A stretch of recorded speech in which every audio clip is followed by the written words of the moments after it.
Zbardhet identiteti i Imer Krashit, 31 vjeçari, që u arrestua mesditën e së dielës në zonën e liçenit të Thatë, teksa tentoi të shpëtonte një kontrolli të policisë. Imer Krashi është antar i grupit të Marklen Hakës, i njohur si Forti i Niklës.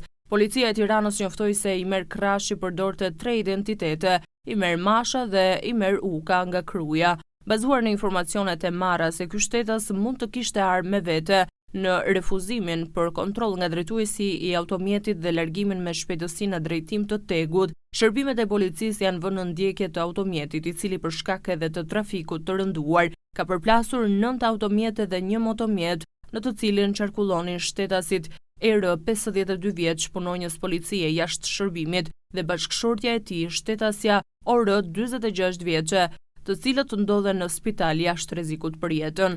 Gjatë kontrollit të automjetit, punonjësit e policisë së forcës së posaçme Shqiponja gjetën dhe sekuestruan një armë zjarri pistolet. Shtetasi Imer Krashi, me precedent të theksuar kriminal dhe me rrezikshmëri të lartë shoqërore, është shoqëruar në ambientet e komisariatit të policisë numër 1 për veprime të mëtejshme procedurale.